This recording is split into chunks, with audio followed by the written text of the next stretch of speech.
என் பேர் பார்த்தீங்கன்னா கார்த்திக். நான் வந்து ஒரு டைலராக வந்து வேலை பார்த்துட்டு இருந்தேன். எனக்கு எப்படி அந்த வேலை வந்து நான் கற்றுக்கிட்டேன்னு பார்த்தீங்கன்னா, எங்கள் அப்பா வந்து ஒரு கூலி வேலை பார்க்குறவர் தான். அவர் வந்து அந்த வேலையில் இருந்ததுக்கப்புறம் நான் ஒரு ஸ்கூல் படிக்கிற டைமில் வந்து அவர் வந்து இறந்துட்டார். அதுக்கப்புறம் வந்து என் குடும்பம் வந்து என்ன செய்கிறது அப்படிங்கிற ஒரு இதில் இருந்தப்போ வந்து எங்கள் அக்கா வந்து டைலரிங் தான் பண்ணிகிட்டு இருந்தா. எனக்கு ஒரு அக்கா இருந்தாங்க. அவங்க வந்து துணி தைச்சி கொடுக்குறது அந்த மாதிரிலாம் பண்ணிகிட்டு இருந்தாங்க. ஓரளவு நல்லா தான் போயிட்டு இருந்துச்சு. அப்போ எனக்கு வந்து நாங்கள் ஸ்கூல் முடித்து ஒரு வருஷம் ஆணுச்சு. அதுக்கப்புறம் சரி நம்ம படிக்க வைக்கிறதுக்கு வசதி இல்லை, எந்த வேலைக்கு போகலாம் அப்படின்னு பார்க்குறப்போ பக்கத்துலேயும் ஒன்றும் அந்தளவுக்கு வாய்ப்புகள் ஒன்றும் சரியாக இல்லாததுனால எனக்கு என்ன ஒன்று தோணுச்சுன்னா, சரி நம்ம அக்கா வந்து டைலரிங் கற்றுக்குறாங்க. அப்போ வந்து எங்கள் வீட்டுக்கு பக்கத்துலேயே வந்து எங்கள் மாமா ஒருத்தர் வந்து அவரும் ஆண் தான், ஆனால் வந்து அவர் நல்லா தைப்பார். எங்கள் அக்காவோடையே வந்து அவர் நல்லா வந்து ஒரு தைக்கக்கூடிய ஆள் அப்படின்னு சொல்லிட்டு நிறைய ஆண்கள்லாம் வந்து அப்போ தைச்சி போட்டுக்கிட்டு இருந்த ஒரு டைமிங்கு. அதனாலேயே ஆஃபீஸ் போகிறவங்க அவங்கெல்லாம் வந்து நிறைய வந்து தைக்க கொடுப்பாங்க. நல்ல வருமானம் அவர். அதை பார்த்தோன்னே எனக்கு என்ன யோசனை வந்துச்சுன்னா, நம்ம ஒரு 6 மாதம் இதில் கஷ்டப்பட்டோன்னா, நம்ம போயிட்டு கற்றுக்கிட்டோன்னா நம்ம வந்து கண்டிப்பாக வந்து ஒரு நல்லா தைக்கிற அளவுக்கு ஆயிடலாம் அப்படிங்கிற மாதிரி என் மனசுக்குள்ளே தோணுச்சு. எங்கள் அக்கா கிட்ட இந்த விஷயத்த நான் சொன்னேன், இது மாதிரிக்கா நான் வந்து டைலரிங் கற்றுக்கிறேன் அப்படின்னப்போ எங்கள் அக்கா கொஞ்சம் யோசிச்சிச்சு. ஏன்டா நீங்கள் வந்து வேறு வேலைக்கு போகலாமே, என்ன இப்படி சொல்கிற? இல்லைக்கா, நம்ம ஒரு கைத்தொழில் வந்து நீயும் இப்போ தைச்சிக்கிட்டு இருக்க, நம்ம வந்து ஒரு கைத்தொழில் பார்த்தோன்னா நம்மளுக்கு நல்லது தானே. ஏன் அப்படின்னா, உனக்கே தெரியும், உனக்கு தெரியாத விஷயம்னு ஒன்றும் கிடையாது. நம்ம இப்போ ரொம்ப கஷ்டமாக இருக்குது. நானும் வந்து தைக்க கற்றுக்கிட்டேன்னா உனக்கு உதவியாக இருக்கும். நானும் வந்து கடைங்களுக்கெல்லாம் கூட சம்பளத்துக்கு கூட போய் தைப்பேன்ல, எனக்கு நம்பிக்கை இருக்குக்கா, நான் நல்லா கற்றுக்குவேன், நீ வந்து என்ன நம்புக்கா அப்படின்னதுக்கப்புறம் அக்கா வந்து அவங்க தெரிஞ்சவங்ககிட்டலாம் விசாரித்தாங்க. அப்போ வந்து ஒருத்தவங்க சொன்னாங்க, பக்கத்தில் இருக்க ஒரு டவுன் மாதிரியான ஒரு ஏரியா, அதில் வந்து ஒரு கிளாஸ் சொல்லி கொடுக்குறாங்க, பெரிய அது டெய்லருக்கு இது அப்படின்னு சொல்லிட்டு பெரிய லெவலில் பண்ணிகிட்டு இருக்காங்க.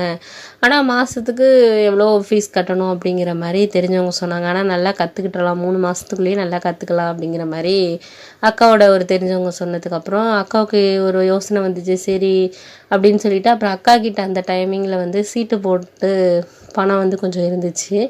அதை வந்து கட்டி தான் என்னை வந்து சேர்த்து விட்டாங்க. நான் சொன்னேன், வேணாக்கா, எதுக்குக்கா அவளை காசு கட்டி எல்லாம் வந்து இது பண்ணுறேன்னது, எனக்கு நம்பிக்கை இருக்குடா உன் மேலே, நீ நல்லபடியாக கற்றுக்கிட்டு நல்லா ஒரு நல்ல வாழ்க்கையில் நல்லா முன்னுக்கு வந்தால் எனக்கு சந்தோஷம் தானே அப்படின்னு எங்கள் அக்கா சொன்னிச்சு.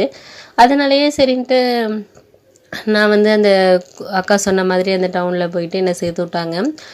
கிளாஸ் போக ஆரம்பித்தேன். இங்கே என்ன மாதிரி நிறைய பேர் கிராமங்கள்லேருந்து, அதுக்கப்புறம் அந்த ஊர்லேருந்து நிறைய பேர் ஆண்கள் வந்து கற்றுக்கிட்டு இருந்தாங்க. அப்போ தான் நான் நினச்சேன், நம்ம மட்டும்தான் வந்து என்னமோ ஆசைப்படுறோம் கற்றுக்குறோங்கிற மாதிரி இருந்துச்சு. இப்போ இவ்வளோ பேர் வந்து வாய்ப்பு தொழிலை வந்து கற்றுக்கிறதுக்காக இவ்வளோ பேர் வந்திருக்காங்களே அப்படின்னு சொல்லிட்டு எனக்கு ஆச்சரியமே தாங்க முடியல. அந்தளவுக்கு ரொம்ப ஒரு ஆச்சரியமாக இருந்துச்சு. சரி நம்ம பார்க்கலாம் அப்படிங்கிற மாதிரி ஒரு ஐடியா இருந்தது. அதுக்கப்புறம் சரி கிளாஸ் போக ஆரம்பித்தேன். அப்புறம் வீட்டிலே வந்து மிஷின் அக்கா வந்து 2 மிஷின் போட்டு தைச்சிக்கிட்டு இருந்ததுனால ஒரு மிஷினில் அக்கா தைக்கும், இன்னொரு மிஷினில் வந்து பக்கத்து வீட்டிலேருந்து ஒருத்தவங்க ஒரு பெண் தான் அவங்க அக்காவுக்கு வந்து தைச்சி கொடுத்துக்கிட்டு இருப்பாங்க. அக்கா வந்து கொஞ்சம் காசு வந்து டெய்லி காசு கொடுப்பாங்க. அந்த அக்கா வந்து ஒரு 10 நாள் வந்து அவங்க வீட்டுக்காருக்கு உடம்பு முடியலைன்னு சொல்லிட்டு வரலை. அதனால வந்து மிஷின் வந்து ஃப்ரீயாக தான் இருந்துச்சு. நான் வந்து கிளாஸ் போயிட்டு வந்து அதில் வந்து நைட்லாம் உட்காந்து கற்றுக்கிட்டேன். கொஞ்சம் கொஞ்சமாக வந்து சட்டை நெருக்கிறது அந்த மாதிரி விஷயங்கள்லாம் கொஞ்சம் கொஞ்சமாக கற்றுக்கிட்டேன். எனக்கே ஒரு நம்பிக்கை வந்துச்சு. அங்கே அந்த எங்களுக்கு அந்த கிளாஸில் சொல்லிக் கொடுக்குறவங்க நிறைய பேர் அந்த இதுலேருந்து என்னென்னா ஒருத்தர் வந்து பெரிய பெரிய கடைங்களுக்கு தைக்கிறவங்க, அதுக்கப்புறம் பெரிய நடிகர்களுக்கே கூட வந்து இது பண்ணுறவங்கலாம் வந்து இந்த மாதிரி டைலரிங்கில் இருந்து தான் இது பண்ணாங்கலாம் சொல்லி வாரத்தில் ஒரு நாள் வந்து யாரையாச்சும் ஒருத்தர் அழைச்சாந்து பேச வைப்பாங்க. அது மாதிரி எனக்கு வந்து நிறையா அதெல்லாம் பார்க்குறப்போ ரொம்ப ஒரு மாதிரி ரொம்ப ஒரு எனக்கு ரொம்ப சந்தோஷமாகவும் இருந்துச்சு. பரவாயில்ல, நல்ல இடத்துல ஏதோ கற்றுக்க வந்திருக்கோம் அப்படின்னு சொல்லிட்டு. அந்த முதலாளியாக அந்த கடை வச்சுருந்தவர் கூட ரொம்ப நல்லா பழகக்கூடியவர், ரொம்ப வந்து ஒரு சாந்தமான ஆள். அவர் வந்து ஒரு தொழிலை வந்து எந்த அளவுக்கு வந்து விரும்புகிறாருங்கிறது எனக்கு சில விஷயங்கள் மூலயமா வந்து தெரிய வந்துச்சு. சரி பார்ப்போம் அப்படின்னு சொல்லிட்டு என் மனசுக்குள்ளேயே வந்து நான் கொஞ்சம் கொஞ்சமாக வந்து அந்த இதில் நல்லா இது பண்ணேன். இங்கே வந்து எப்படின்னா போட்டிகளுமே வைப்பாங்க. ஒரு வார கிளாஸ் முடிஞ்சதுக்கப்புறம் ஏதாச்சும் ஒரு அந்த சொல்லிக் கொடுத்ததை வச்சு இவ்வளோ நிமிஷத்துக்குள்ளே யார் பண்ணுறாங்க அப்படின்லாம் சொல்லிட்டு இது பண்ணாங்க. அதில் நான் நிறையா ப்ராக்டிஸ் எடுத்ததுனால வந்து நல்லாவே பண்ணேன். எனக்கு வந்து நல்ல ஒரு பேர் கிடச்சிச்சு. அந்த முதலாளியும் கூட எனக்கு வந்து ஒரு நல்ல ஒரு எப்படி சொல்கிறது, அவர் ரொம்ப சந்தோஷப்பட்டார். பரவாயில்ல, நீ வந்து கற்றுக்கணும்னு ஆர்வம் தான் வந்து இந்த அளவுக்கு உன்னை கற்றுக்க வச்சுருக்கு, நீ எதிர்காலத்தில் நல்லா வருவப்பா அப்படின்னு சொல்லிட்டு ரொம்ப பாராட்டினாரு. பரிசெல்லாம் கூட எனக்கு கிஃப்டாக கொடுத்தாரு. அதுக்கப்புறம் 3 மாதம் இங்கே கிளாஸ் முடிஞ்சிச்சு. அது மூலயமா நிறைய நட்பு வட்டங்கள்லாம் எனக்கு கிடச்சிச்சு. இந்த தொழில் பண்ணுறவங்களே வந்து எந்த கடையில் கொஞ்சம் வந்து கம்மியாக நூல் வாங்குறது, இந்த இதெல்லாம் எங்கெங்கெல்லாம் கொஞ்சம் கம்மியாக கிடைக்கும் அப்படிங்கிற ஒரு ஐடியாலாம் நிறைய பேர்கிட்ட இருந்து கிடச்சிச்சு. அப்புறம் அக்காவுக்கே கூட நான் சொன்னேன், நீ இங்கே வாங்குக்கா, உனக்கு கொஞ்சம் கம்மியாக இருக்குமா, வாரத்தில் இல்லை மாதத்தில் ஒரு தடவை நாள் போய் அங்கே போய் வாங்கிட்டு வரலாம், நீ சொல்லுக்கா என்ன அப்படின்னு சொல்லிட்டு நானே சொன்னேன். அப்போ வந்து எல்லாம் கற்றுக்கிட்டாச்சு. அப்போ சரி நம்ம வந்து இப்போ அடுத்தது ஏதாச்சும் தச்சு இது பண்ணால் தானே நம்ம சம்பாதிக்க முடியும் அப்படிங்கிற ஒரு வாய்ப்பு வர்றப்போ, எங்கள் ஊரில் வந்து ஏற்கனவே ஒருத்தர் அந்த ஏரியாவில் தச்சிட்டு இருந்ததுனால புதுசாக எனக்கு யாரும் வந்து எப்படி சொல்கிறது வாய்ப்பு கொடுக்கறதுக்கு தயாராக இல்லை. அப்போ நான் கொஞ்சம் மனசு கஷ்டமாக இருந்துச்சு. அது எப்போதும் பைக்கில் வந்து காலேஜுக்கு போயிட்டுருந்தேன். ஒரு நாள் வந்து 2வது வருஷம் படிக்கிறதுனால வந்து கொஞ்சம் படிக்கிறது அதிகமாக இருந்துச்சு. ஃபஸ்ட்டு வருஷத்தோடு கொஞ்சம் அதிகமாக இருந்துச்சு. அப்போ என் ஃப்ரெண்ட்ஸ் எல்லாம் வந்து என்ன பண்ணானுங்கன்னா, டியூஷன் போகலாம் அப்படின்னு சொல்லிட்டு ஒரு முடிவு பண்ணானுங்க. அப்போ வந்து எங்கே போகலாம் என்ன அப்படின்னு சொல்லிட்டு யோசிக்கிறப்போ, எங்கள் வீட்டு பக்கத்துலேயே வந்து சில சப்ஜெக்ட்ஸ்க்கு மட்டும் டியூஷன் சொல்லி கொடுக்குறாங்க அப்படின்னு சொன்னாங்க. சரி போவோம் அப்படின்னு சொல்லிட்டு நானும் என் ஃப்ரெண்டும் மட்டும் அந்த வீட்டுக்கு போனோம். அப்போ வந்து கீழே வந்து அந்த ஓனர் ஆண்டி இருந்தாங்க. மேலே தான் வந்து ஒரு சார் வந்து டியூஷன் சொல்லி கொடுக்குறாங்க. அவர் வந்து வாடகைக்கு வந்து டியூஷன் நடத்திக்கிட்டு இருக்காரு. அவர் வீடு இங்கே கிடையாது, சாயந்தரத்துக்கு மட்டும்தான் வருவார் அப்படிங்கிற மாதிரி அவங்க எங்கள்கிட்ட சொன்னாங்க. சரி அப்படின்னு சொல்லிட்டு நாங்களும் வரோம் ஆண்டி அப்படின்னு சொல்லிட்டு வந்தோம். அந்த ஆண்டி பார்க்குறதுக்கு ரொம்ப அழகாக இருந்தாங்க. எப்படியும் ஒரு 40 வயசு இருக்கும். ரொம்ப அழகு. அவங்க அழகை பற்றி சொல்கிறதுக்கு வார்த்தைகளே இல்லை, அந்தளவுக்கு ஒரு அழகுன்னு சொல்லலாம். என் ஃப்ரெண்டு கூட வரப்போ பைக்கில் வரப்போ அந்த ஆண்டியை பற்றி தான் பேசிக்கிட்டு இருந்தான். எவ்வளோ அழகாக இருக்காங்க பர்றா, சூப்பராக இருக்காங்கடா அப்படி இப்படின்ட்டு சொல்லிட்டு வந்தான்.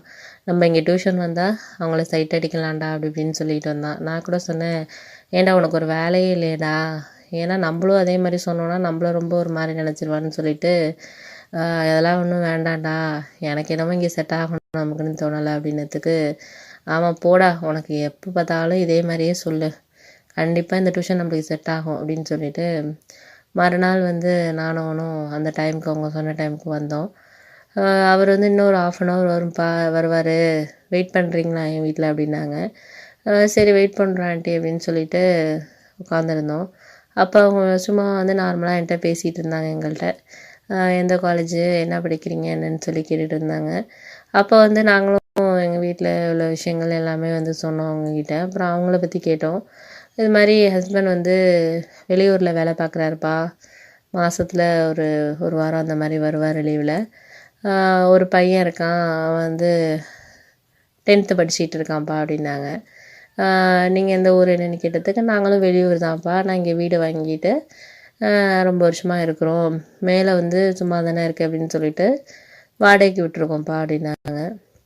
அந்த சார் வந்து ஒரு 5 வருஷமாக வந்து டியூஷன் நடத்திட்டு இருக்காரு, எல்லாம் நல்லபடியாக தான் போயிட்டுருக்கு அப்படின்னு சொல்லிட்டு சொன்னாங்க. அப்போ அந்த சமயத்தில் அங்கே வந்து அவங்க வீட்டுக்கு வந்து ஒருத்தர் வந்தார். யாருன்னு கேட்டதுக்கு அவங்க ஒன்றுமே சரியாக பதில் சொல்லலை. அவர் வந்தோடனே கதவை சாத்திட்டாங்க. எங்களுக்கு ஒரு டவுட்டாக இருந்துச்சு, ஒருவேளை அவங்க ஹஸ்பண்டாக இருப்பாங்களோ அப்படின்னு சொல்லிட்டு. ஹஸ்பண்டாக இருந்தால் ஏன் கதவை சாத்துறாங்க என்ன அப்படின்னு சொல்லிட்டு எங்களுக்குள்ள ஒரு டவுட் வந்துச்சு, எனக்கும் என் ஃப்ரெண்டுக்கும். சரின்னு சொல்லிட்டு நானும் என் ஃப்ரெண்டும் போயிட்டு யாரா என்னன்னு பார்ப்போம் அப்படின்னு சொல்லிட்டு அவங்க வீட்டு அந்த பக்கத்துலேயே ஒரு சந்து மாதிரி போணுச்சு. அதுக்குள்ளே போயிட்டு ஜன்னலில் பார்த்தப்ப 2 பேரும் பெட்ரூமில் சந்தோஷமாக இருந்தாங்க, ஆண்டியும் அவரும். எனக்கு அப்போயே தெரிஞ்சிருச்சு எங்கள் 2 பேருக்கும் இது மாதிரி யாரோ ஒருத்தரோட தான் ரிலேஷன்ஷிப்பில் இருக்கிறாங்க, அதனால தான் வந்து வந்தோடனே கதவை சாத்திட்டாங்க அப்படின்னு சொல்லிட்டு. அதுக்கப்புறம் சரின்னு சொல்லிட்டு ஒரு மணி நேரத்தில் அந்த சார் வந்தார். நாங்கள் மேலே போயிட்டு அவர்கிட்ட வந்து எல்லா டியூஷன் ஃபீஸ் எல்லாம் கேட்டுட்டு வந்தோம். கேட்டு கீழே வந்து வரப்போ தான் அவங்க வெளியிலே வந்தாங்க. அவர் அப்போ தான் பைக் எடுத்துகிட்டு வந்தவர் போனார். இவங்க வந்து ரொம்ப டயர்டாக இருந்தாங்க. எங்களை பார்த்தோன்னே அவங்களுக்கு ஒரு மாதிரி ஆயிடுச்சு. நாங்கள் கேட்டால் கொஞ்சம் தண்ணி குடிக்கிறீங்களா அப்படின்னோம். அப்புறம் அவங்க கொண்டாந்து தண்ணி கொடுத்தாங்க. அப்போ நான் கேட்டேன், இந்த மாதிரி யார் அவங்க உங்கள் ஹஸ்பண்டா அப்படின்னு கேட்டதுக்கு, இல்லை கேஸ் ரிப்பேர் பண்ணுறதுக்கு சர்வீஸ் பண்ணுறதுக்கு வந்திருந்தாங்க, காலைல வர்றோன்னு சொன்னவர் இப்போ தான் வந்தார் அப்படின்னு சொன்னாங்க. ஆனால் அவர் வந்து நாங்கள் மனசுக்குள்ளே நினச்சிட்டோம், கேஸை ரிப்பேர் பண்ண வந்தாங்க.